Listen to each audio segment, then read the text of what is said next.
Welcome to How to Survive with Danielle and Kristine. We're here to help you get through the catastrophes that could kill you. Avalanches, bear attacks, knife fights. And the stuff that really keeps you up at night. Texting mishaps. Sexting mishaps. Being catfished. I'm really worried about getting osteoporosis. Me too. My bones are like chalk. I'm getting you a glass of milk right now. Should we just play the song? Yeah, okay. Ground is shaking under our feet. Mountains on fire, flooding in the street.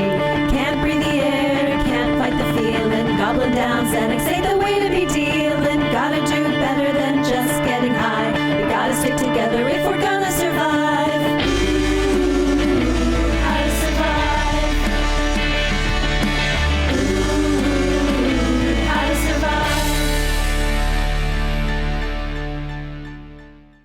Hello and welcome to How to Survive with Danielle and Kristine. I am Danielle Koenig. I'm Christine Kimmel. And today we are going to talk tsunamis. I mean, the word. It's so pretty. It is. You wouldn't think it was about such destruction. No, it's a Japanese word, and it's beautiful, but it is terrifying. What does it mean? You know what? I forget. I looked it up, and it's like the first part stands for Beautiful destruction. beautiful, and the second part stands for death. Beautiful death. Beautiful death. That's close. It's like something wave. You know what? We'll put it in the show links. Okay. I'm going to tell you a lot about tsunamis today. We're diving in. And we're going to have some tangents. Love it. I love a good tangent. I love a good tangent. I love a good tangerine. Yes. Right. Now, do you know the difference between tangerines, clementines? There's another one, midiolas or something. There's the there's cuties. Cuties, yeah. Right? I think cuties might be a branded thing. I agree. I think I just gave you cutie. You did give me a cutie. I gave She Garen gave me and Danielle each not a tangerine. No, tangerine has a different flavor. Yes. Those are just those mini. These ones taste like oranges. Those are clementines. Clementines taste like oranges. They're just smaller, right? I don't think they taste the same. I don't know then. Yeah, you're right. I think they're different. But then there's also mandarins. Yeah. Okay, we have a lot of... Which also means beautiful destruction, but in Chinese. It all comes full circle. Right. Yeah. Your Mandarin is really improving. I think. I don't know, because I don't speak any Mandarin, but I feel like Thank you. I've been doing it on Duolingo. Good. It's better than your Spanish. It's so much better than my Spanish. I can't believe how bad I am at this, at the language stuff. I can't believe it. I can.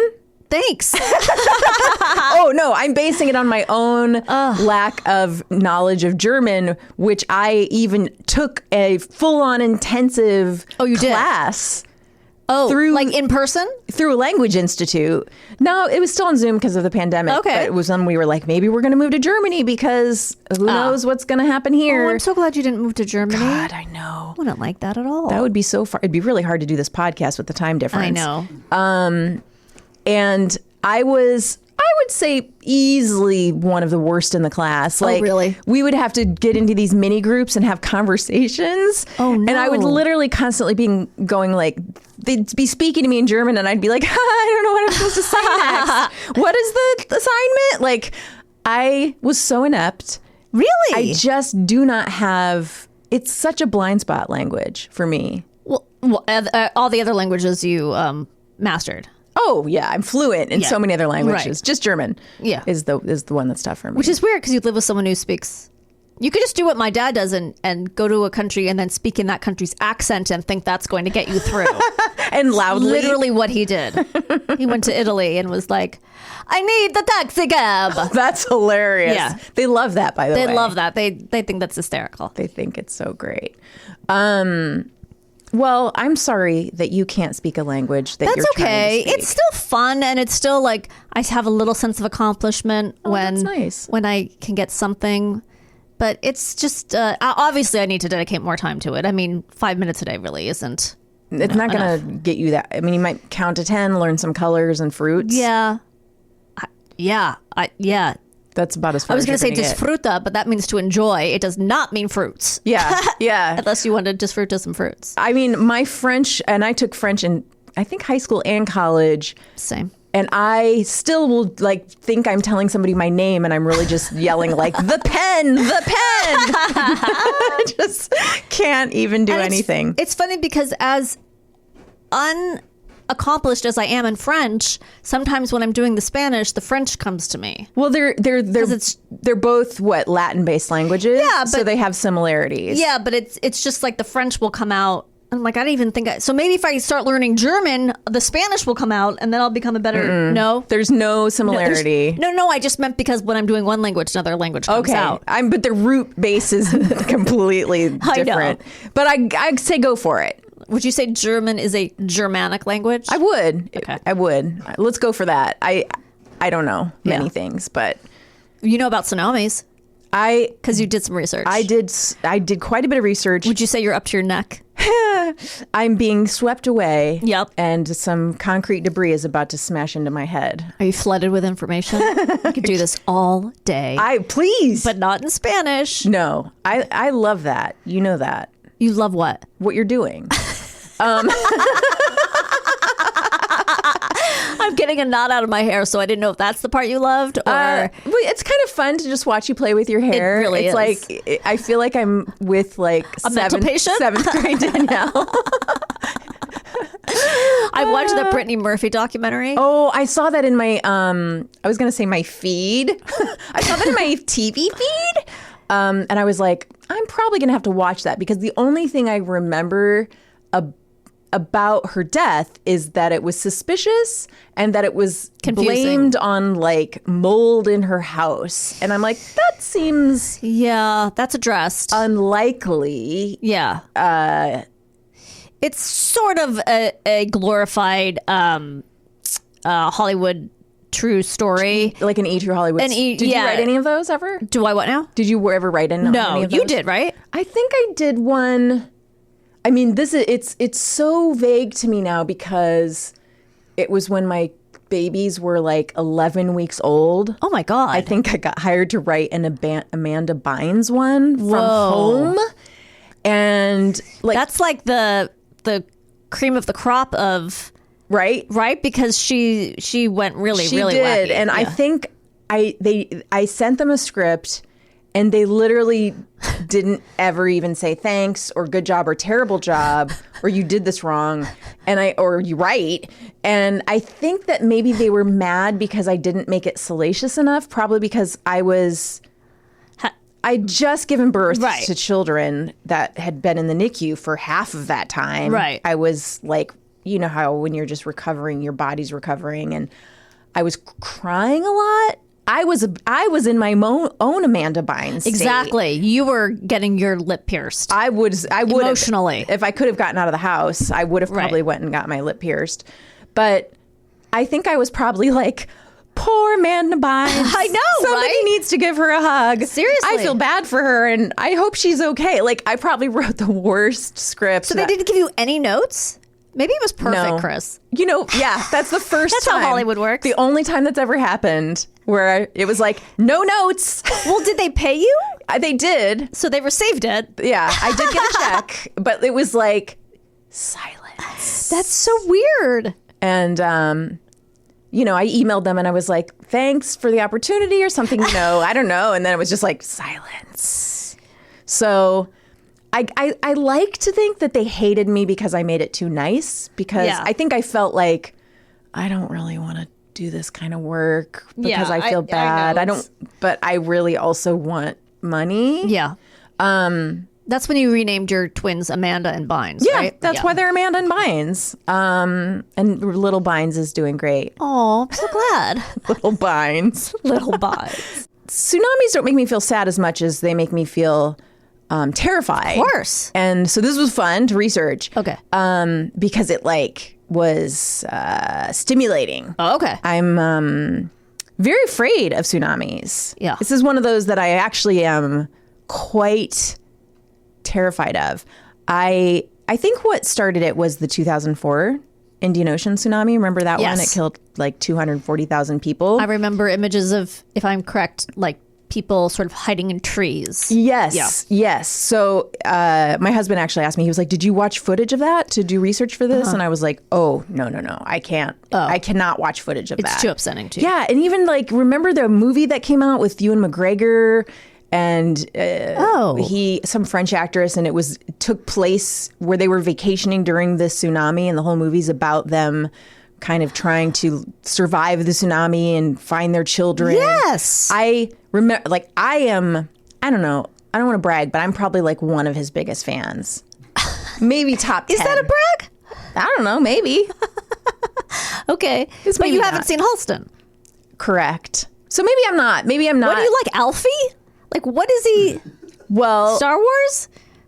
I guess maybe I'm not one of his biggest fans. I don't know. What Train Spotting? I don't know what else. Okay, Moulin Rouge. I love Moulin Rouge. I love Moulin Rouge so much. We should watch that together because Okay. I think, I don't know if it's underrated, but I sort of do think it's underrated. I'm basically obsessed with that movie. Oh, okay. I've only seen it a couple of times. I've seen it many times. And back to our Nicole Kidman she's great in fascination. that. She is. Her voice. I used to listen to the soundtrack all the time. I should listen to it again. She's delightful, and agree. he's so charming in it. He's adorable. So, okay, let's say that I'm just obsessed with him because of one movie. Okay, that's fair. That's fair. I was like, well, I don't care because I'm not watching that movie. That's too traumatizing. Okay.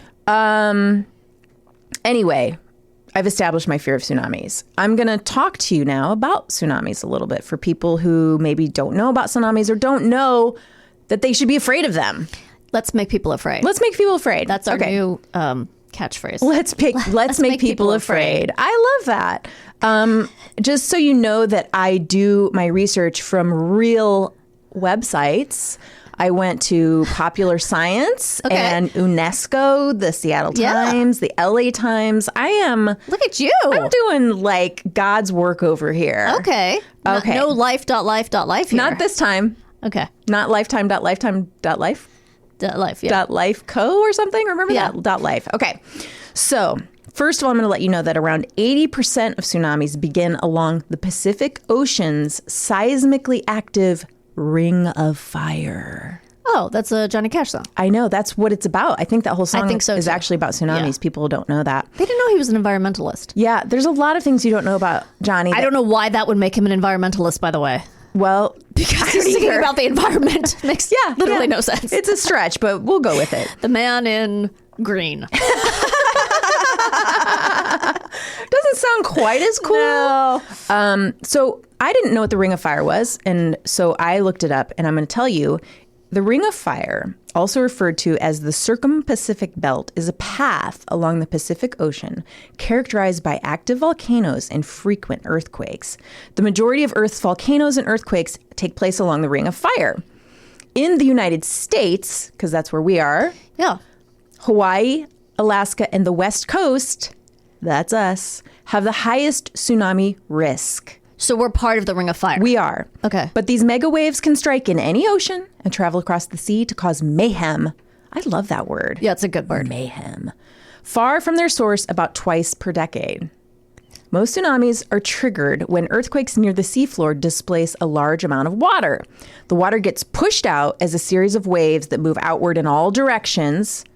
Undersea volcanic eruptions, landslides, and even meteorites can spark tsunamis. Wow. This Right? is fascinating. Okay. I didn't know about meteorites. So that's like an alien invasion caused the tsunami. Yeah, lots of things. All right. Watch out for the aliens. Okay.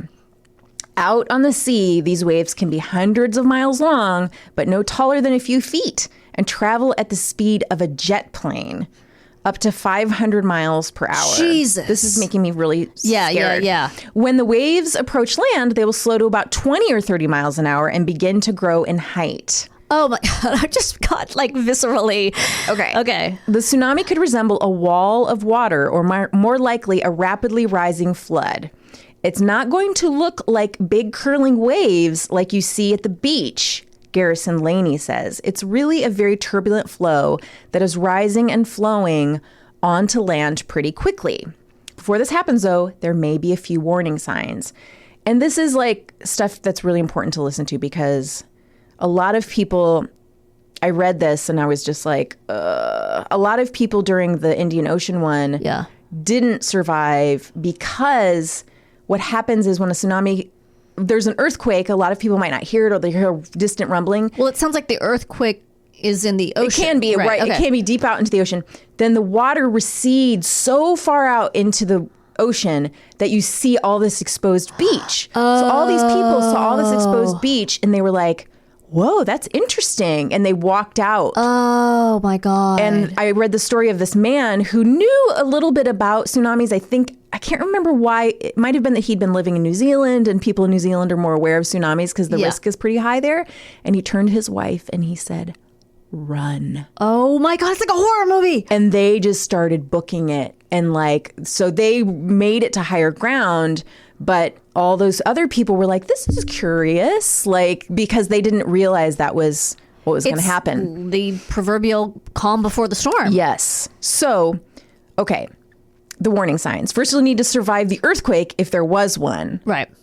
After a strong coastal quake, make sure you get to high ground, even if an official tsunami warning has not been issued. Okay. If a local tsunami has been generated, it could be mere minutes away. You cannot wait for the authorities if it's a significant earthquake and you live along the coast. Okay. So some places have warning centers like Hawaii and Alaska. They'll put out an alert, but you can't wait for those sirens. I mean, that's the problem that happened in the Indian Ocean is that they didn't have any warnings. Okay. Get to high ground. If you happen to be on a boat in the open ocean, stay there. Oh my God. Oh my God. You're safer. Oh my God. You're safer out there. Because it's heading. If you're in the deep ocean. Otherwise, your best course of action depends on how much time you have before the tsunami arrives. Your goal, assuming you're on land, is to evacuate away from the coast. Try to reach someplace 100 feet above sea level or 2 miles away from the ocean. Okay, so go long or go high? Go both. Or go home. Or home meaning to your maker. Right, because you're going to be dead. You're Now, when it says it's not, this is what I'm stuck on. When it says it's not like a wave at the beach, I can't visualize it then. What is it? It's like a wall of water. Ah, like a perpendicular wall. High, okay. Straight and high. And oftentimes, and I'm probably going to say this later, but I'll skip it because I'll say it now.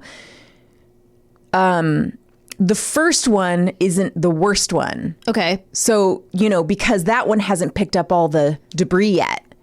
So the first one's going to come in and then it's going to pick up buildings, cars, concrete, trees. Oh my God. And then it's going to go back.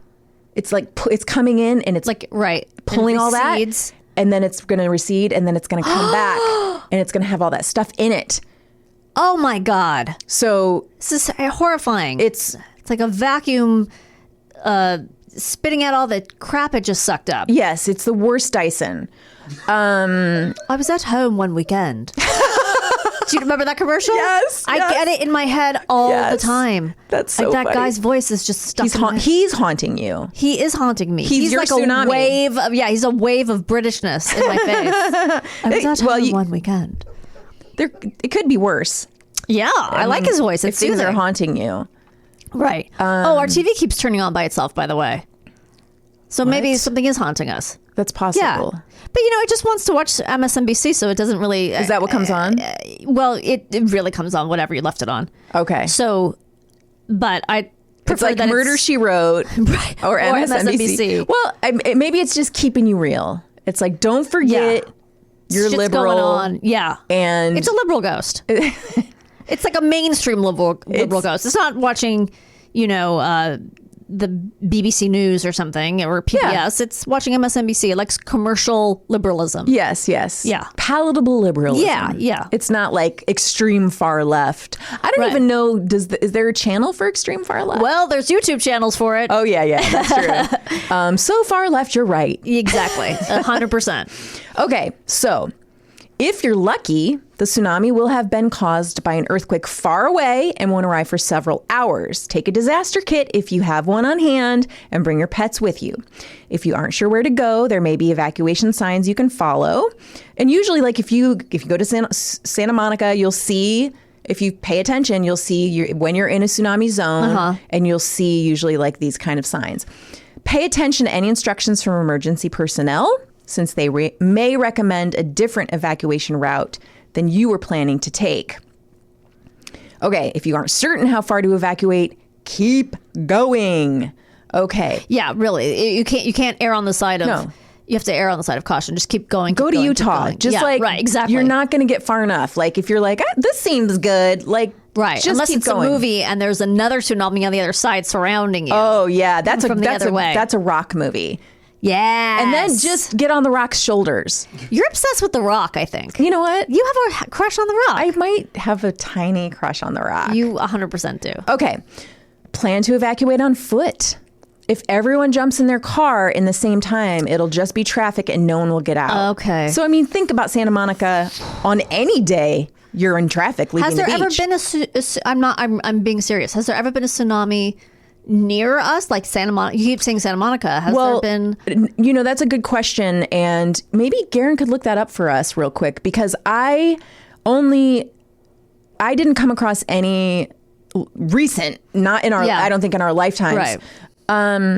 If there has been an earthquake in the area, watch out for downed power lines, stay clear of buildings and bridges that could shed heavy debris if there's an aftershock. You know, you're just going to reference our earthquake episode that we haven't done yet. But it's coming. Right. Clearly. Land tsunami. Well, that's a land tsunami. Dry tsunami. They should just call it land tsunami. Yeah. Rename it. Okay, this is a part that I find really interesting. And I hope you will too.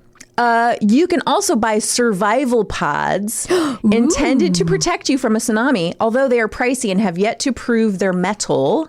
I like that word, mettle. I know, that's a good one. I'm going to show you a picture of a survival pod, Danielle, and maybe you want to... So let me get this straight. This thing is expensive. Yep. And may not work. Correct. Fantastic. I'm going to show you what it looks like. Okay. This is the woman who bought the first... Oops. Oh, shoot. Here, hold on. Don't worry, we're going to edit out my mistake. It better look like something good. Okay. All right. She's in there with her dog. It looks like a ball on top of a short cylinder. Looks fun, but you maybe also wouldn't want to be This is specifically for tsunamis or any sort of It's any sort of disaster. This is a picture of the inside. Okay. So there's a seat. You can belt yourself in. I see. Okay. So I'm going to tell you a little bit about these and also about where she lives. So, okay. This is Jean Johnson. She's the first customer of a Seattle-based company, Survival Capsule, the brainchild of Julian Sharp, who designed this in his free time. He's some kind of technology engineer whiz, in his day job. Works on jets. Does designs on jets. I could be getting a lot of that wrong. Sure. Sorry, Julian, if you're listening. I'm sure if that is your name, Julian, you can correct us. So she took out a loan to buy her pod. It cost $13,500. Holy moly. She has it stocked with water, a 40-day supply of dehydrated food, warm clothing, and an emergency radio. Okay. So she lives in a place called Long Beach Peninsula, which is up in Washington State. It's one of the most vulnerable spots on the Northwest coast. Northwest? Yeah. Yeah. What am I saying? Okay. God, you guys, stop it. Stop it. The city of Long Beach got federal funding to help design and build an armored hill where 800 people could take refuge. But officials found out this month, this was in 2017, this article was written, that the 32-foot tall structure they proposed may not be high enough to meet the new tsunami safe construction standards. So she was like, I got to take care of myself. Wait, this thing they were building was supposed to be for people to go to in case of a tsunami, because they're in such a vulnerable area. And then they decided it was too dangerous for a tsunami. They were like, what we were going to build isn't going to be good enough. Oh, they were going to build something out of paper mache and feathers, and then decided maybe that's not tsunami proof. Yeah, so she was like, well, I could go. So the first waves are expected to roll ashore 20 minutes or less after the ground shaking stops. And so she's like, I could go up on this little hill by my house, but all that's going to do is give you a better vantage point on your death. Jesus. Is that what she said? Yeah. Wow. She's introspective. So she was like, I'm going to get one of those pods. Huh. I'm going to improve my chances. Like, so, okay. So you may not have enough time to reach high ground before the tsunami arrives. Right. The Seattle Times, I thought this was interesting, once asked cross-country athlete Ben Brownlee to run the evacuation route from Long Beach Elementary, this is the school there, Okay. a particularly vulnerable peninsula. And this is a region that's also due for a massive earthquake. Have you guys ever read this article? I'm obsessed with this article in the New Yorker. That's about the big. It's called The Big One, and it talks about the biggest earthquake that's meant to hit the Northwest coast. No, and just obliterate all of those areas up north. Okay. I'm gonna put it in our show links. Right. The only thing I know from the New Yorker are those cartoons that I never ever understand. Well, okay, then this article will convince you that if you ever thought like, if I ever leave LA, maybe I'll move up north to like Portland, okay, or Seattle. Right. No, don't do it. Don't do it. Okay, because those places are in danger. They're death traps. They're death traps. And you'll need one of those pods. Sorry, everyone that's up there, guys, but you better get a pod. Okay. Anyway, they asked him to run this evacuation route. Brownlee can run a mile in under 6 minutes. Wow. And he cleared the hazard zone in 15 minutes. With no injuries or earthquake rubble to struggle through, he might have escaped an oncoming tsunami. Oh my God. But just barely. You have to be like a professional athlete. If you can see the wave, you should assume you're too close to outrun it. Oh my God. I'm getting... this is anxiety producing because I can picture like this is scary. Okay, got it. That's if I can get more people afraid of tsunamis. Yeah. Also, I hate running, so. Oh yeah, yeah. I'm just gonna lay down and let it take me. I can't do a set of steps, man. Can wear me out. Yeah, steps. At least there's I don't know. I feel like I'm accomplishing something. Running, I do it. I just hate it. You do running? You run? I do running. Sometimes I do running. I mean, I exercise like all the time. So like we have we got the poor man's Peloton, which is called Echelon. Oh, okay. And by the way, you're Echelon, it's Echelon, the teachers are Echelon, we're all Echelon. It's like Smurf. Okay. Because they'll talk to you. So they have the videos and the whole thing. Yeah, they'll be like, come on, Echelon, hop on your Echelon. Oh, God. So they're culty like Peloton. A little bit. So, but one day it wasn't working. Like sometimes the internet isn't good in that room, and so I have to go running. So I've started running again. Sometimes And you take an Echelon instructor with you on the run? I do. Okay. Yeah, I take the iPad with me and I hold it in front of my face, and then. Well, no, I meant you can take like with Peloton. They have runs where you can like listen and the person will be like, okay, we just have 5 more minutes. Let's, listen to some Britney or something. I don't know. I hate running. So I just listen to podcasts. So, when I run. What do you like? Well, I listen to Never Not Funny because I like it and my husband is the host. So I like it too. I got to catch up with that. And then, sometimes I'll listen. Well, I listen to Rachel Maddow because I don't have time to watch it at night usually, so I listen to it the next day. Okay, that makes sense. So I liked an episode. So I like this podcast called You're Wrong About.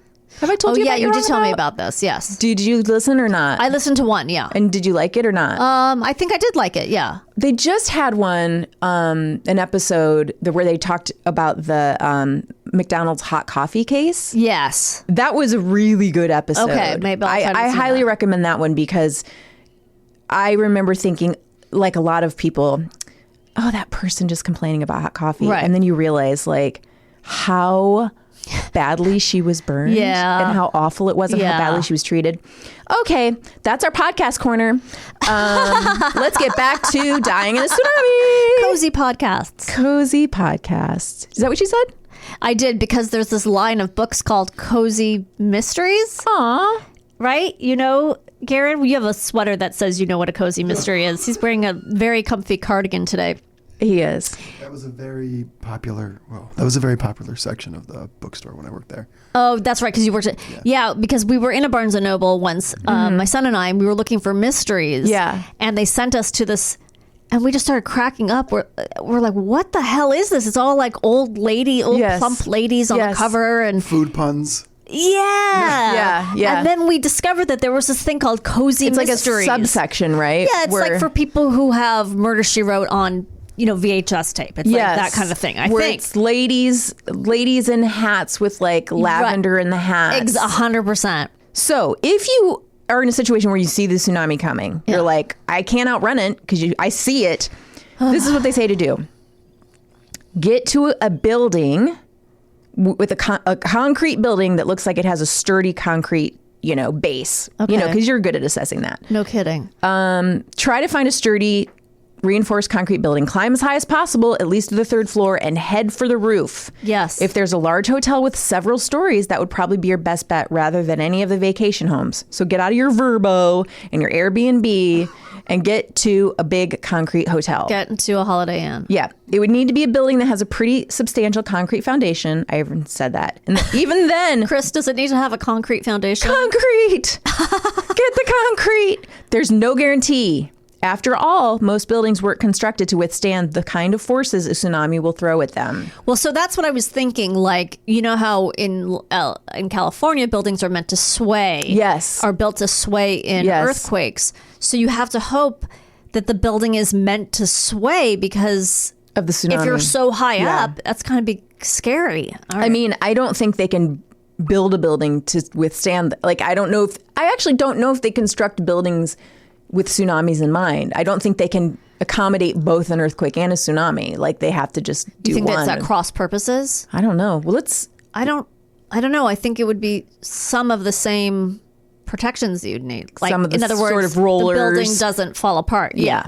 If there are no buildings, try to scramble up a tree. That's what I was talking about. Yep. The Indian Ocean one. That's what a lot of people were did in the trees for hours.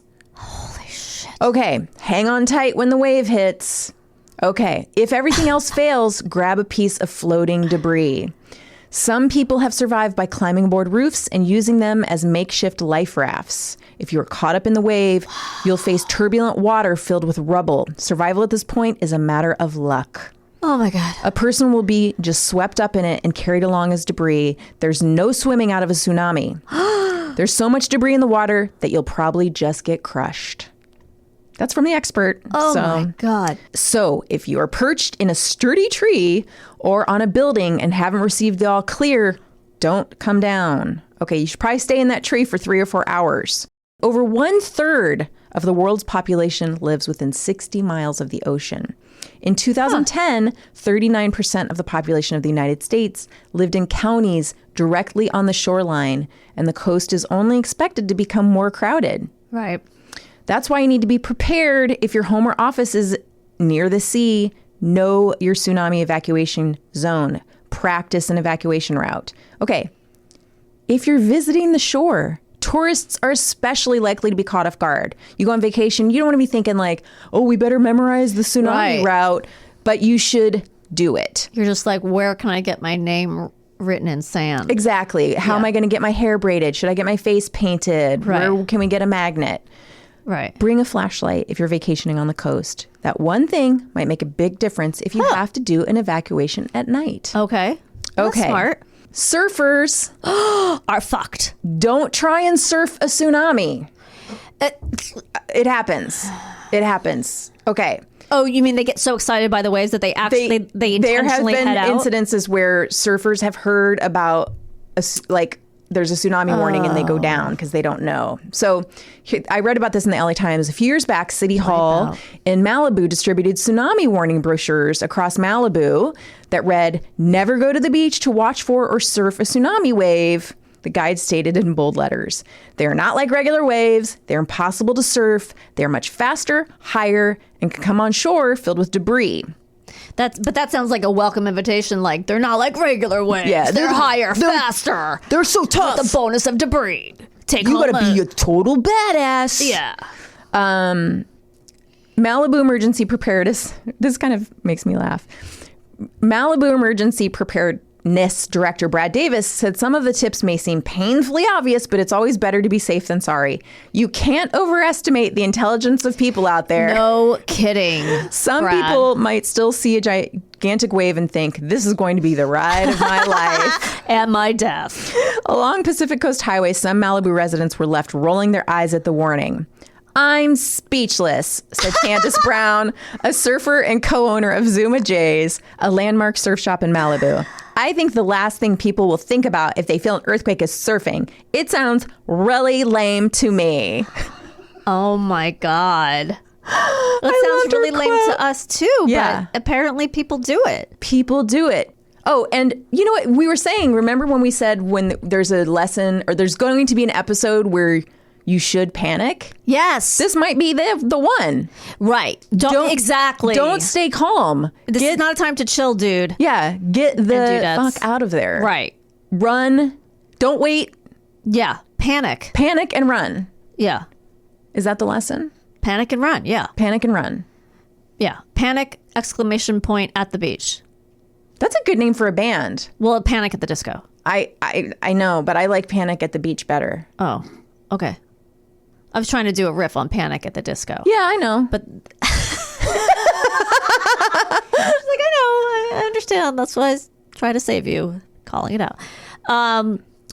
Yeah, okay. So, no, I think panicking is an excellent idea in this case. Get the hell out. It's a monster. The wave is a monster, and it's coming to eat you and your children. Don't go take its measurements. No. Don't go start chumming up to it and asking it questions and get into a conversation. No. Get the hell out of Dodge. The tsunami is not your friend. No. I don't care how tempting, how tasty those waves may appear. I love your surf lingo. Thank you. Do not try to hang 10. You will wipe out for sure. Have I made you... Moondoggy. Have I given you a new fear? Or have I made you feel safer? I don't feel safer. I feel safer because I don't think it's going to happen here. It doesn't seem likely. I've never been anywhere near... But I mean, if you're in a tropical area, obviously, it's very likely. I don't know, because the Pacific is the Ring of Fire, and the Pacific isn't tropical necessarily. I know, but like I said, did you ever find out, Garen, if there's been a tsunami in California? Yes, I did. There was one in 2011. What? Yeah, it caused... I wrote it down in our note thing.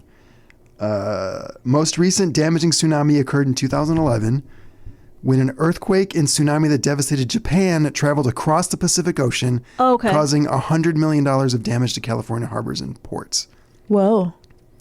And there's several articles saying Los Angeles faces a major tsunami risk. So get ready. Wow. I mean, it makes sense. Ring of Fire and everything. And we're overdue for a massive earthquake, which would make us very at risk for a massive tsunami. The thing that's really sticking in my head is the don't get into your car, because clearly that would be the instinct, is to get in your car and drive. But I would say get in your car, drive as far as you can. Once you hit traffic, abandon your car. Yeah. And then hoof run. it. Yeah, and get as far as you can. Westwood. And I would say with Santa Monica, no surface streets, because you do not want to get I don't want to say step 1 foot, drive 1 minute onto the freeway, because you're not going to get anywhere. Oh, stick with surface streets. A different route. To get out of, like, no other routes. No other ways around Santa Monica. I wonder if Waze has a tsunami, program. They give you, I don't use Waze. Do they give you lots of different routes? Because I just use Google, and they'll give you routes that aren't the freeway. They'll be like, without. Are you scared of driving on the freeway or something? Well, no, sometimes I don't, because of my head. Oh, it's I have a she is, just for the listener, she is pointing at her head, like tapping it and going, sometimes I don't because of my head. Tap, tap, tap. Dead stare into the middle distance. Tap, tap, tap. Okay, I'll just explain. Yeah, why don't you explain what you mean? I have epilepsy. I am allowed to drive. I've never had a seizure when I've been driving my entire life. But I feel, because I have children in my car, I just feel safer if I have my kids in the car, staying off the freeways as much as I can. And so I'll take surface streets. And so what I'll do is, when I put an address in my maps, I'll pick the route that avoids freeways. So you have like an epilepsy option. Yes, I choose the epilepsy option. Epilepsy, tsunami, all these things. Options. Yeah. It's not that you have a little person living in your brain telling you, don't take the freeway. Well, a little bit. I guess a little bit. Yeah. But I'm not afraid. I mean, I'm very comfortable on the LA freeways, as much as anyone can be comfortable on an LA freeway. As I've gotten older, I've gotten less comfortable. It's also just, I do find it only ever takes 5 more minutes to not take the freeway. Oh, really? It's always like an extra 5 minutes. And I'm like, oh, You have 5 minutes. I have 5 minutes and I'm happy to not be on that freeway. Doesn't it feel like you almost die like every day Yes. you're driving? Doesn't Yes. it feel like, oh, I could have just died just then? That's Almost, where I yes. freak out. Yeah. Like, so many things where I'm like, that could have just easily gone the other way. Yes. Yeah. I'm happy to not be on the freeways taking that risk. Because I'm always happy to be going like 35 as opposed to 75. Okay. I think I am going to get you that sweater and that cozy mystery. Thank you. You're welcome. And a cup of hot cocoa. Well, I think we covered a lot today. We covered a lot. I think we had a lot of fun. We did. I'm feeling relieved to share this deep fear of mine with you. And I hope we save some lives. I'm sure we save lives every week. Man, we are doing... We're doing God's work. We are. Well, we're going to be right back with our special guest who is going to talk about a different kind of water disaster. Incident. And what did you say? Accident? Incident. A water incident. That's a Adam Sandler movie, right? The water incident? The water incident. Yeah. It's in the works if it's not. Yeah. But it was written by... 14 white men. Yes, exactly.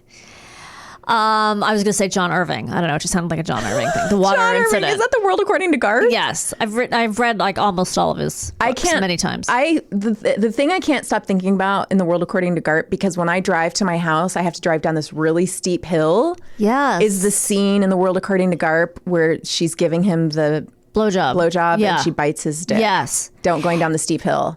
Well, And he's there's- cheating, right?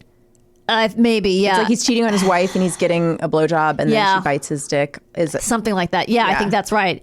And there is a thing with not a tsunami, but with like an undertow in the book. It's like a big, big part of the book. So that actually does kind of go full circle. Wow, we really do know how to tie up loose ends. Do. Smooth. We're smooth here. We are. We're smooth criminals. I love what we do. We'll be right back. Well, hello. Welcome back. Welcome back to the show, everyone. Did you have a good break, Christine? My break was very fun. What did you do? Did you play hopscotch? No, you know what? I spoke with Garen more about tsunamis so we could scare each other more. Oh, how fun. It was good. Oh, did you guys get under his blanket and under his we both sweater got inside of his cozy mystery sweater and just snuggled? We just snuggled a little bit. You know, when your kids get older, you can't snuggle anymore. There's no one to snuggle. Oh, It I'm sorry. sucks. You know what? My kids are in prime snuggle age right now. Sometimes Benjamin will say, Mom, I still have 2 minutes before I have to leave for school. Do you want to snuggle? Wow. I'm just gonna burst into tears with envy right now. It's really nice. That's a gift. Yeah. That voice you're hearing is our fantastic guest, Christine Blackburn. Thank you for coming. You know, I love a Christine. Another Christine. I'm biased, but Well, you are with a K, which you really don't see that much. you don't. And, you know, my mom is just a renegade. What can I say? She's wild. She was wild. Congratulations on the show to both of you so Like I much. said, Thank you. I've been listening to all the episodes. Christine herself is the host of a fantastic podcast that I was lucky enough to guest on called Story Smash. And I got it wrong.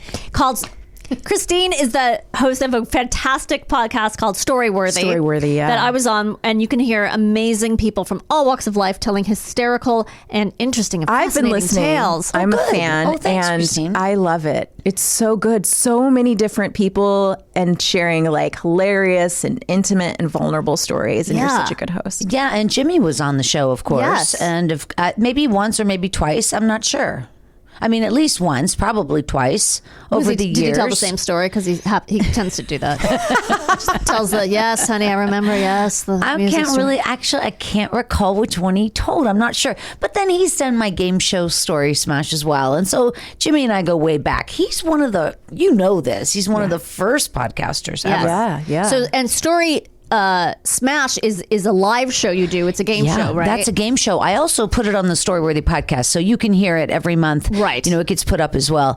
But that's a show we play every month at the Improv, and it's about, it's storytelling, but the idea is that you have 1 minute to tell the story, or maybe 2. Right. That's and fun. so you spin this big wheel, whatever it lands on, that's the story you tell. And you tell a real story that happened to you. True stories, yes. Based on it's just impromptu based on whatever the wheel tells you. That's right. Whatever the story smash wheel of truth says, that's what you do. And then you get judged. You get judged on your story, performance, execution, and we do fact check.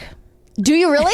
Oh my God, that would be awesome. That's hilarious. Like have a real time, like on. We're calling your CNN. Mom. Right now. Right. Yeah, we have a great time. StorySmashShow.com. That's the website there. We have so much fun. Yeah, it's great. Well, we couldn't be happier to have you here now. In the first half of our show, we were talking about tsunamis, and I believe you had your own sort of personal tsunami. So why don't you walk us through? I had no idea it was so serious, and now all of a sudden we're going to talk about. That's what we do. Now I'm from Pittsburgh, Oh, so okay. the Steelers were a big deal. Where are you from? I'm from again? Ohio, the Browns. That's right. So we would be rivals, but because I don't care about football, Right. You I could love be you. friends. But Well, back you're in the rivals already day- because of the spelling of your name. That's true. But back in the day, in the 70s and the 80s, football was a very big deal. Yes. Before cable TV, for goodness sake, before Right. gaming and before all the entertainment choices we have. So, sports were an incredibly big thing, and especially in towns like Cleveland. oh man, Garen, worship. where are you from? Detroit. Detroit, same thing. The Lions and Los Angeles. Los Angeles, of course. Now we're getting into the Rams, the Raiders.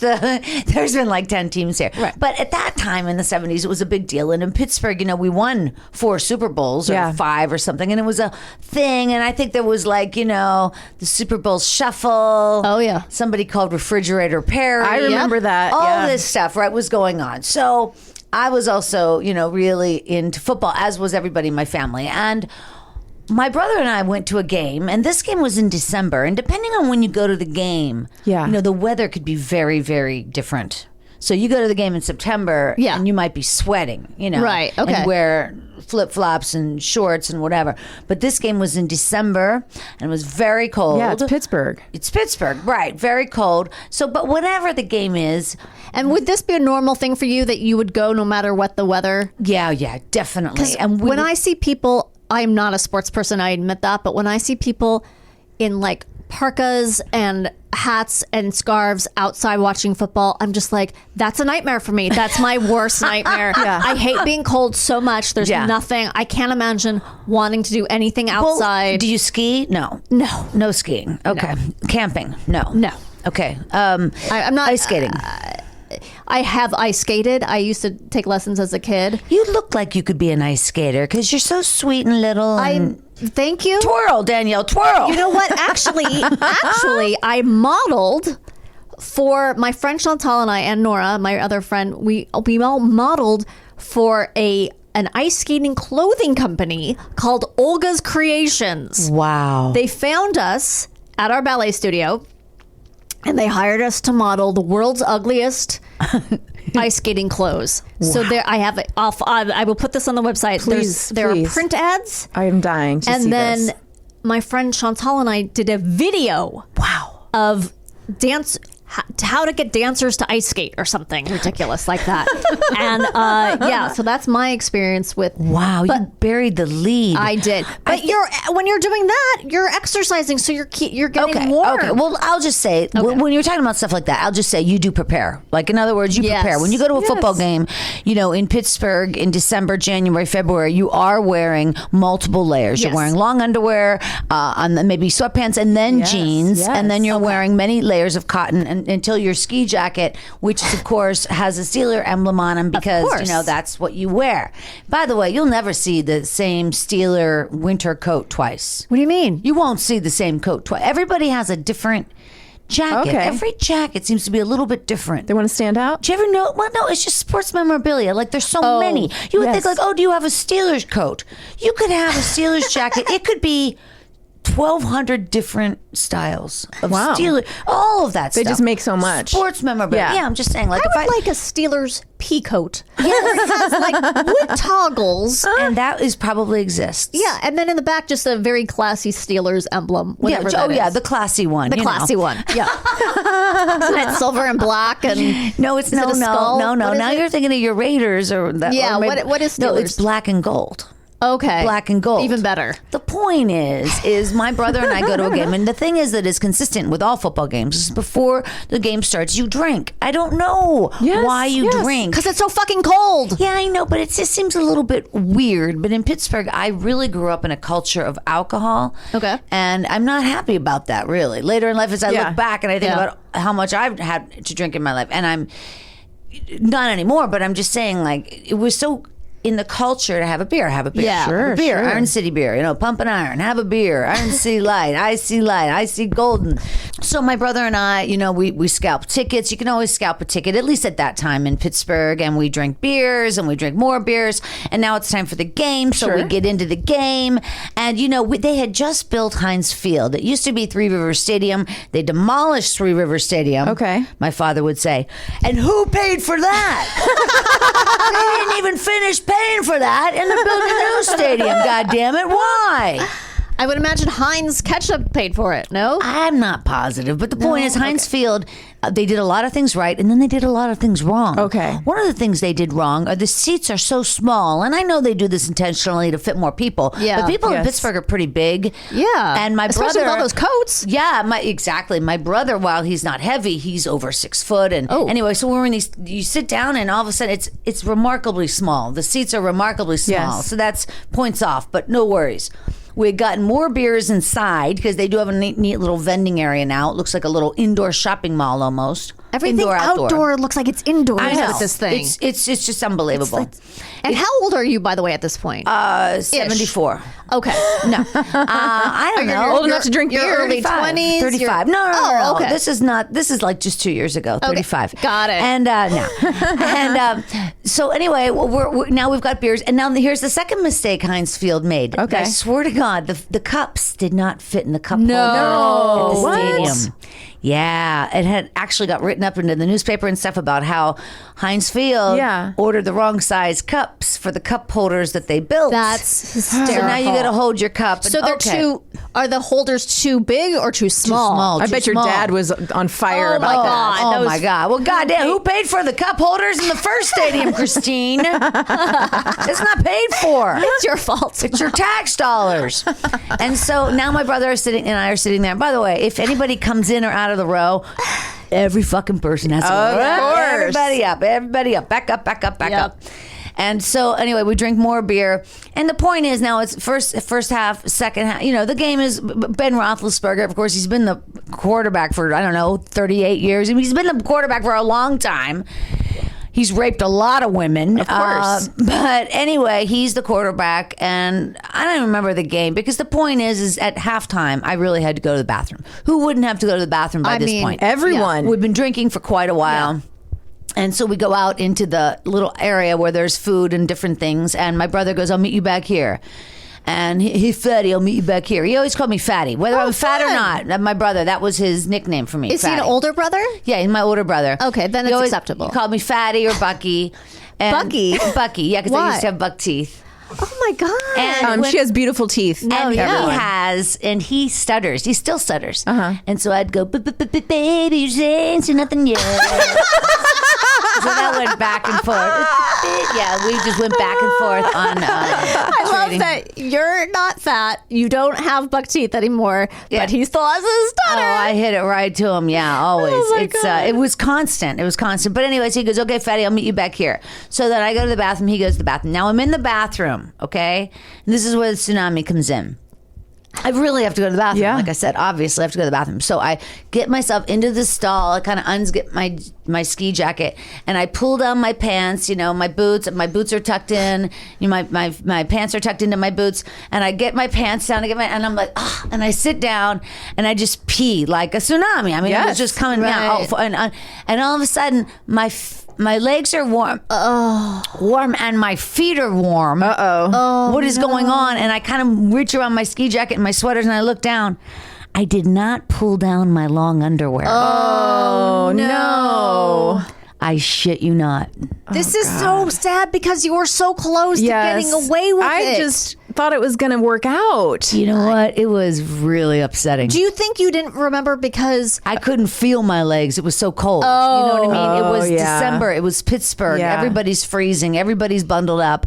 So now I've got a fucking pee mess all over the place. no, you're that person now who has made the was public bathroom so disgusting. upsetting. It was so upsetting. So I kicked off my boots and I kicked them out of the stall so they wouldn't be a part of this mess. Right. They don't need to see No. this. No. You don't want your boots My to shame jeans you. were wet. Everything is wet. no. So I peel off my jeans and I peel off the long underwear, Yeah. which were like my good ones, you know, Yes. silk, the ones you Yes. use for skiing. Yeah, the nice ones. I know. And I don't not where am I going to put those? You know what I mean? My beer is gone. I don't even have a cup. Do you have a bag? No, it's I just just your- put it in the area where you put your dirty Tampons? liners and stuff. Yeah. Oh, the metal. In the metal the bin. steel God, bin. I thought you meant you had a compartment in your purse for where you put your dirty, and I was staring you at don't have you a like, steel bin in "Boy, your purse, Danielle." Things really are different in Pittsburgh. Jesus. Oh, in the Midwest, we have steel bins in our purses. Okay, because at first I was picturing you like la da dee la da da, throwing the like the Three Stooges or something, throwing them over the side of the stall. No, like to dry out or something. I just picked them up with my. Yeah, you know, you threw I them had out, them, of course. my hands are now covered in pee. There's Yes. pee Oh, my everywhere. God. I throw them away, Yes. and now my underwear are wet. I throw them away, and I just have these jeans that are dampy damp, like really damp. And I'm trying to wait till everybody clears out of the bathroom so I Yeah. can run out in my. Nothing. Now, did bare you- bum. did you, I like- run out with my bare bum and bare feet because my socks are gone. Everything is my wet. God. Oh, God. Including the jeans and including the boots, which I have to put back on. So now I just take as many paper towels out of the thing. That's what I was just- gonna ask, I yeah. scoot across. I'm not sure. A few people may have seen me bare ass. Oh, my Grab all the God. paper towels I have. Excuse me. And I go back in the stall and I just like pack my pants Yeah. and everything with Paper towels. Paper towels. With those And it was rough, so cold. Yes. brown paper With towels. brown paper towels that Basically, hurt. tree bark. Yes. Oh my God. And I put my pants back on and I tucked them back into my pee boots. oh, Christine. And I walked out of that pee bathroom. And you my tell- brother said, "What the fuck, fatty? Where you been, fatty?" I'm like, just shut up. Like, well, you may have a new nickname for me. Yeah, just shut up. How long is your coat? How long is your What winter happened? coat? No, it was actually my brother's old ski jacket. I can still picture it, like this royal blue color. The puffy jackets. Okay. They're kind of coming back, like down. It probably weighed. Oh my gosh, it was very heavy. But anyway, so I'm just like, let's, you know. And so we went back, and he's like, what's wrong? And I told him, and he's like, you're so dumb. You're so stupid. Oh my God. You know, there's not going to be any like sympathy. He's like, come on, fatty, let's So go now back. you're freezing. You're wet. Wet, You're freezing. underwearless. So of course we order another Iron City beer, and Oh my God. I finish watching Ben Roethlisberger. Yes. You know, play the game. Did they at least win? Let's say they did. Let's say they say did. they It did. doesn't make it let's better, say. Danielle. I was humiliated. That is a fantastic story. Thank you. Horrifying. Thank you. And I have some tips and ideas how Yes. to prevent this Yes, sort of let's thing. hear them. First of all, how to not pee your pants. yeah, don't be an alcoholic. Okay. I mean, I think that's good general advice. Yeah. No, but that is funny though. I'm just saying, if anybody out there is listening, Yeah. if you're in a town or a city or whatever where it's so normal and you ever think to yourself, why is everybody drinking? Your instincts are right. Like, why are they? Constantly. Yes. Constantly. Right. Like, Yeah. it's just like, it's boredom, right? It's something Yes. to do. And you do get into a rhythm of just drinking.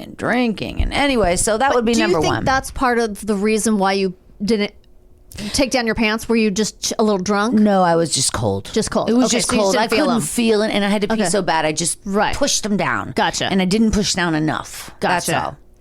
Anyway, I just feel like if you wear a liner, Yes. you know, as a backup, it wouldn't have helped this tsunami, but it could help like a piddle accident, Sure. Oh, sure. A panty liner. a panty liner. Right. Yeah. That you Yeah. keep in that compartment in your purse. In my purse, yeah. My sisters and I actually, if I get together with my sisters to play cards or games or go to a haunted house or do something like that, we all wear panty liners because we know we're going to laugh so hard. Because you're going to, oh, that's so sweet. Because we're going to laugh. It's going to, you know what I mean? Yeah. You know what? I love that. I love that. I do too. Yeah. And I actually think that would be a really good commercial. Yeah. Just Yeah. like a bunch of sisters making them making Yeah. each other piss their pants. You know you're going to have so much fun tonight. Put in a liner. Yeah. Yeah. Laugh and line it and laugh it. Line it, line it, laugh your ass off. Live it. Love it. Yeah. Love it. Live, line, love. Love. That's Karen, write this down. I think we've got something. Love. I see it on mugs. I see it on T-shirts. I see it on panty liners. No, that's a new line of my liners. God. Just a line of liners. Is that a new line of liners? Yes. For women who love to laugh. For women who've had babies and love to laugh. Yeah. I mean, don't ever get me on a trampoline without a full diaper. Jesus. I mean, that's my kids are like, can you jump today? I'm like, nope. Today? Are you prepared, Mom? Nope. I am not wearing the right pants. And then the other thing is, you might want to go to the bathroom when you enter a stadium. Like as soon as you see it, think, can I make it happen? I am always cold and always have to pee. Yes. Like 100% I think of the that's time. most women, I mean, but I mean general. always. right? You said that so seriously. Most people have to pee and are cold. Women. I have to pee constantly. Like I go somewhere, I pee a couple times before I leave from the house, and then when I get there, I automatically go and pee again. Your whole life, or I guess it's since I had a kid, but it feels like it's my whole life. So I'm not sure. Post baby, that's been more of my life, and also I'm always cold. I'm always cold. Yeah. I have an idea about also how this could be prevented for your case specifically, but also a lot of venues. What if they doubled the amount of women's restrooms so that we don't have to wait? Because there were probably no lines at the men's room. Yeah. And you also probably had to wait a long time. I don't know. I don't think it was a line issue. But in that I'd like to blame it on the line, but it was a Christine issue. Yeah, it was. We were excited issue. to get inside. We were excited for Heinz Field. We were excited to new game and all that. But also, I think it should be non-gender bathrooms. Why? What is First of all, there should I don't be know no in a football separation. stadium. I don't know if I want to be in the same bathroom as a bunch of drunk football, that's male true. drunk football fans. Now, I hear what you're saying. They should just have a trough on one side of the stadium. Don't they at certain stadiums have troughs? Yeah, just a trough on one side. And then you're right. They should double it. At stadiums, there's no excuse. No. When we went to see, I can't believe I'm blanking, Watermelon Sugar. What the hell's that dude's name? When we went to see Harry Styles, and we did. My husband and I went to see Harry Styles. I love and that. It was actually fabulous. I would have gone to see that. They had changed in the venue all of the restrooms to women's restrooms. Wow. Except for like one outside, just for that concert. So Yes. Jimmy They had, knew. Smart. Jimmy had to go outside to go to the bathroom because everything else was literally, it was just women. It's going to be all women. Yeah. Is there a way we could shorten our experience? Like, what could we do? Because this could change the world. What, If the there bathroom line In other experience? words, not just the bathroom line situation. Like for men, they can make it faster by just having a trough or Yes. lots of Oh, them in a yeah, row. yeah. You don't have to have individual stalls. Everybody just whips it out. Is that true, Garen? Pretty much. Okay. So for women, how could we shorten the experience? Get rid of flaps, like in onesies, like flaps at your grabbing your crotch, crotch flaps with buttons, and So then you just Velcro it open and then buttons, snaps like a baby's onesie. Oh wow. Idea, Christine? Get rid of periods. Done. Nature took care of that. I just don't think you can slow down our process. No, I can't. You mean speed it up? Yeah, that's what I meant. right. You can't speed up the process, and especially we all have purses. We're all carrying things. We need the door. We need the handle. We need the hooks, for our stuff. And we need to wash our hands. And we need diaper decks. Well, that's the thing too that I'm curious about, and maybe Garen can answer this. And I do think more people wash their hands now because of COVID, but I do think most women wash their hands in the bathroom. But I remember a former boyfriend of mine when we were out, and he was like, "You don't understand, Christine. No men are washing hands." Really? Because he was very fastidious about washing his hands, and he was like, "I'm the only dude in all of the bathrooms washing my hands." Wow. So if you don't wash your hands, it's a lot faster. Garen, speak up. I have noticed that is a thing that is. Men don't wash their hands. Yeah. If I've even been watching a TV show and someone comes out of a stall and then has a speech to someone else who's the whole time I'm like, wash your hands. Why aren't you fucking washing your hands? It drives me insane. And then they just leave the bathroom. They don't wash their hands. I And that's rarely pretending. ever see a woman leave a bathroom without washing no, her of hands. course not. Well, Christine, we just can't thank you enough for coming on the This show. has been so much That fun. was an amazing story. I've learned. I've learned. I've loved. Have you lined? You've lined. I've lined. We should have lined Yeah. for today. Live and learn and then get liners. Yep. No, that was a Live, and line, learn love. Live and learn and then get loves. And Laugh. laugh. Diapers. Laugh. Laugh. We'll get there. All those things. Thanks, you guys. There's another Thank L you word. for coming. Listen to Christine's podcast. Yes, Storyworthy. Storyworthy. Go to the show Story Smash at the Improv. And just Yes. enjoy her. And we'll be right back with what we learned today. I can't wait. Welcome back to How to Survive with Danielle and Kristine. Christine, you know what time it is? It's time to talk about what we learned. That's 100% correct. Ding, ding, ding. Things we learned today. The Pacific Northwest is literally a death trap and will be swallowed into the earth at any moment. Whew. Also, we are all echelon. Comforting. Concrete is king. Find a Holiday Inn. Good news. You'll probably be crushed before you drown. That's comforting. Isn't it? Mm-hmm. At least you'll be with your belongings or someone else's. Yeah. Don't try to surf a tsunami. They are not gnarly. At least not in the right way. Don't stay calm. Get the fuck out. Panic and run. As fast as you can. And live, line, and love. Laughter will come. Thank you guys so much for listening once again. We are just having a blast doing this podcast, and we hope you're having a blast listening to it. If you are, please follow us, rate us, review us, do all those things that are very easy. Recommend us. Oh, yeah. Tell a friend. Tell one friend and you will get into heaven. Yeah, that's exactly how it works.